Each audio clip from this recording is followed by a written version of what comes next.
বিতির নামাজে দোয়ায় কুনুত না পারলে আপনি কি করবেন বা কি করণীয় আপনার? অনেকে আমাদের কাছে বলেন, হুজুর আমি বিতির নামাজ পড়ি কিন্তু দোয়ায় কুনুত জানি না, নামাজটা অনেকে ছেড়ে দেয়। নাউজুবিল্লাহ। প্রিয় ভাই বোনেরা, প্রিয় মা বোনেরা, এই ভুলটা আপনারা কখনোই করবেন না। বিতির নামাজে যদি আপনি দোয়ায় কুনুতটা না জানেন, সেখানে আপনি কি পড়বেন এই অপশন ইসলাম আপনাকে দিয়ে দিয়েছেন। আল্লাহু আকবার পড়েন। তার মানে ইসলাম এত সহজ করে দিয়েছেন আমাদের জন্য। আমরা যদি ইসলামটাকে মানি, আল্লাহ তাআলা আমাদেরকে কবুল করবেন। আমার প্রিয় ভাইয়েরা, আমার প্রিয় মা বোনেরা, বিতির নামাজ হচ্ছে আমাদের প্রত্যেকের জন্য অত্যন্ত জরুরি এবং গুরুত্বপূর্ণ একটি নামাজ। এই বিতির নামাজ হচ্ছে ঈশার নামাজের পরে পড়তে হয়, যেটা আমাদের উপর ওয়াজিব করা হয়েছে। না পড়লে আমরা গুনাহগার হয়ে যাব। সেম একইভাবে বিতির নামাজে দোয়ায় কুনুত পড়াও হচ্ছে ওয়াজিব। কেউ যদি দোয়ায় কুনুতটাকে ইচ্ছাকৃতভাবে ছেড়ে দেয়, সে ওয়াজিব তরক করার গুনাহের মধ্যে লিপ্ত হবে এবং তার উপর সাহু সেজদা ওয়াজিব হয়ে যাবে। এজন্য আমার প্রিয় ভাইয়েরা, আমার প্রিয় মা বোনেরা, যদি আপনি দোয়ায় কুনুতটা না পারেন, ওই দোয়ায় কুনুতের জায়গায় আপনি অপশন অনুযায়ী হাদিসের ব্যাখ্যা মতে কিছু দোয়া ওখানে আপনাকে পড়ার জন্য বলা হয়েছে।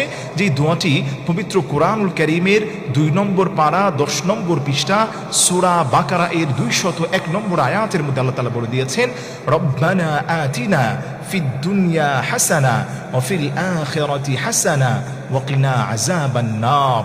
এই যে ছোট্ট কোরআনের আয়াতটা আছে, এই দোয়াটা আমরা সবাই কিন্তু পড়তে পারি। দোয়ায় কুনুত যাদের সমস্যা, তারাও কিন্তু আপনারা এটা পড়তে পারেন। রব্বানা আতিনা ফিদ দুনিয়া হাসানা, হে আল্লাহ তুমি দুনিয়ার সমস্ত কল্যাণ আমাকে দান করো।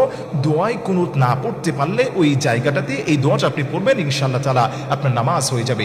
দ্বিতীয় অপশন হচ্ছে, রাসূল সাল্লাল্লাহু আলাইহি সাল্লাম হাদিসের মধ্যে বলে দিয়েছেন, কেউ যদি ওই জায়গাটার মধ্যে দোয়ায় কুনুত যে না পারে, সে যদি এই দোয়াটাও সে ওখানে পড়তে পারে, দোয়ায় মাসুরা, যেটাকে আমরা দোয়ায় মাসুরা হিসেবে পাঠ করি যখন আমরা এই বৈঠকে বসি, আল্লাহুম্মা ইন্নী যালামতু নাফসি যুলমান কাসীরা ওয়া লা ইয়াগফিরুয যুনুবা ইল্লা আনতা ফাগফিরলি মাগফিরাতাম মিন ইনদিকা ওয়ারহামনি ইন্নাকা আনতাল গফুরুর রহিম। এই ছোট্ট দোয়াটাও দোয়া কুনুতের জায়গায় আপনি পড়তে পারেন।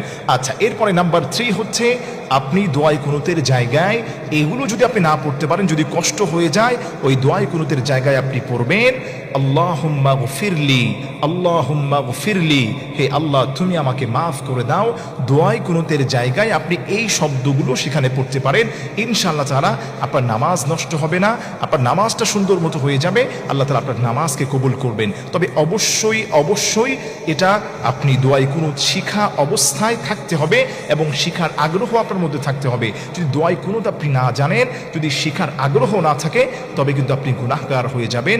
অবশ্যই অবশ্যই দোয়ায় কুনুত আমরা শিখব। দোয়ায় কুনুত না জানা পর্যন্ত আমরা এই দোয়াগুলো ওই দোয়ায় কুনুতের জায়গায় পড়তে পারবো।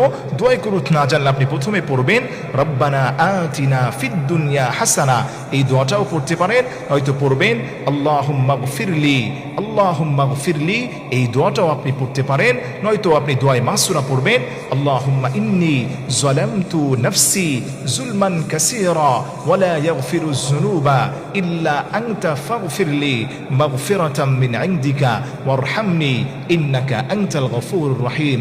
ইনশাআল্লাহ তাআলা ওই দোয়ায় কুনুতের জায়গায় এই দোয়াগুলো পড়লে আল্লাহ রাব্বুল আলামিন আপনার নামাজকে কবুল করবেন এবং সম পরিমাণ সওয়াব আপনি আপনার আমল নামায় পেয়ে যাবেন।